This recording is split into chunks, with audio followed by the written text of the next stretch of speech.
Hello everybody, this is Lod, and today I'm going to be talking about the game Metroid Zero Mission that originally came out on the Gameboy Advance in 2004. And starting with this game, I'll be going through all 4 of the 2D Metroid games and reviewing them for my channel until we get to Metroid Dread this October.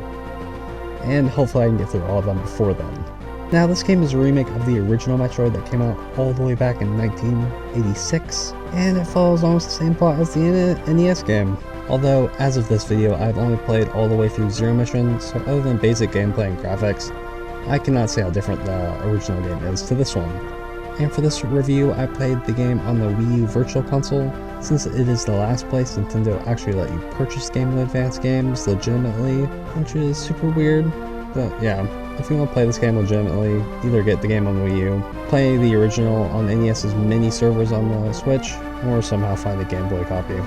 Also for this review, I am not going to be showing anything after the first boss because I believe that it's best to go in this game as spoiler free as possible, although we'll be talking about some sort of stuff near the end of the video, but I'll let you know when I get to that point. Okay, so you start with the game and get a cutscene with an emergency order to exterminate all Metroids on the planet Zebeth and defeat Mother Brain. And that's an interesting way to get players hooked right before you even click start game. And when you finally do start the game, Samus lands her ship and we get some text talking about how this planet was once Samus's home and how this game is her Zero Mission. So that's where they get the name from. And then we start the game, and now the original NES version didn't have any of these cutscenes, it just started you off in this place and let you go free. And this is pretty much all the story we'll be getting in this game, except for a couple of boss introduction cutscenes, and little cutscenes to actually show you where you're going. But with that little introduction, we finally start playing the game. The name of the game is Metroid, and like you can probably tell, lots of Metroidvanias got their style from this game. So you go around different maps collecting different items and power-ups like missiles, energy tanks, and stuff like the Morph Ball. And while you don't need to collect every single energy tank and missile upgrade, you will need the suit power-ups to actually progress in the game. And man, I really like all the power-ups you get in this game. Every time you get a new one, it really feels like you're more powerful, like an upgrade gun or even a higher jump. And you can especially tell how much more powerful you're getting by when you backtrack through areas that are at one point difficult but now a complete breeze. And yes, you're going to be backtracking a lot through this game.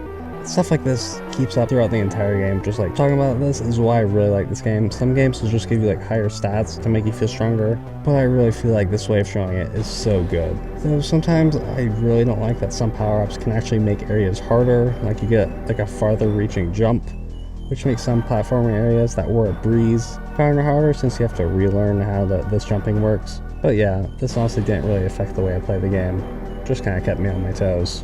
And now I'll be talking about the different areas you go through, and I really like them all. I don't really think one's necessarily worse than the others. I mean, some of them have really interesting ideas for obstacles and stuff. But yeah, other than an overall theme like lava, these different areas didn't exactly stand out to me all that much, but still super cool, especially for the first game in the series. And now on to enemies and bosses. A lot of the enemies are just kind of recolors of previous ones. One area will have a set. Within that area you can find recolors. So the different enemies really do stand out from each other. Although you can basically take down all these enemies the same way, except for a few exceptions. And now on to the bosses. Well, cool ideas in the first actual boss. I don't really know if I should count this worm thing that keeps appearing until I finally got him as the first boss. But the first actual boss being this giant lizard named Kraid, being super intimidating and just big. And after dying once and coming back to just spam missiles in his weak point, it's super easy to see that almost every single boss in this game is really a joke if you spam missiles in their weak points. But just because they are relatively easy doesn't mean that I don't think they're super cool, because I really think all of the bosses have at least some aspect that's cool about them. All the music in this game is just so good. I really don't know what to say when playing. It just honestly feels right with every track playing when they do. I don't really have any negative thoughts towards even one piece. I just feel like they all just work so well. And I'll end off this segment before I go into talking about spoilers by talking about the graphics in the game. And I really like the pixel art aesthetic that they have going with it. I think it's the same engine as Fusion, and honestly it looks really similar to Super Metroid since the Game Boy Advance and Super Nintendo games often look quite similar, but man, I really like it. Samus just looks so good in this game, and all the backgrounds just give much more life into the areas than the black backgrounds of the NES could ever hope to give you. And yeah, those are my basic thoughts over the game.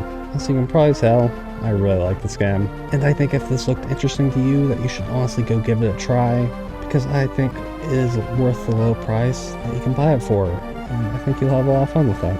And now onto the spoiler talk for the game, and if you just wanted to hear my thoughts but wanted to go into no actual spoilers for the game, then I thank you for watching this far anyway. Hope you have a good day, and goodbye. Okay, now that it's just us that wanted to actually talk about spoilers, for a game that says you were to exterminate all of the Metroids, there really isn't a lot of Metroid exterminating to do. Like, they're all in like one area at the end of the game before Mother Brain, and they're pretty easy to take down. You just gotta freeze them, shoot them with missiles, but they're kind of let down for a game that's actually called Metroid. I don't know, I guess I just expected there to be more of them.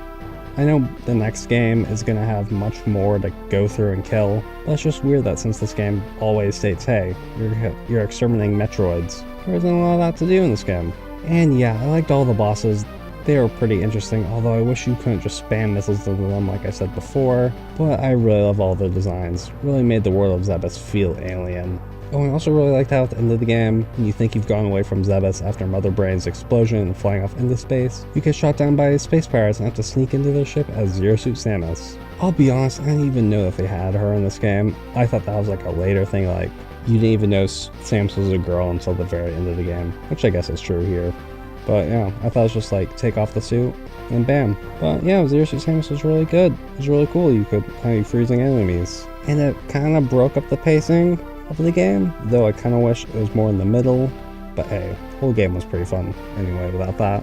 And I have a feeling Metroid Dread is going to be a lot like the Zero Suit Samus section of this game. Lots of running away. Also really liked how a bit of the story of Samus's past with the Chozo ruins. Just cool stuff like that isn't explicitly told you in like a cutscene, so it's always welcome. Oh, and when you get your suit back at the end of the game and you're just blasting through all the space pirates that were able to kill you in just a few shots, it was so good. It just felt so rewarding. Though I think it's kind of weird that they just give you some power-ups to your suit at the end of the game when they aren't exactly too useful, like taking no damage to lava, when at this point there is no lava in the game.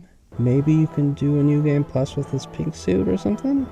And yeah, I was able to beat the game in like just under 4 hours, and I got 60% of the items, and I'm gonna be assuming that those 60% are counting missiles and energy tanks. I didn't care to look for, but yeah, like I said before, I really love this game. I think everyone should give it a chance.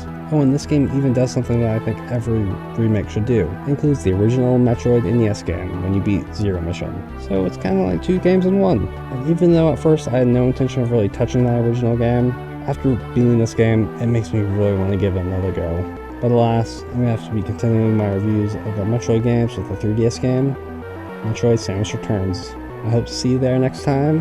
Have a good day, and goodbye.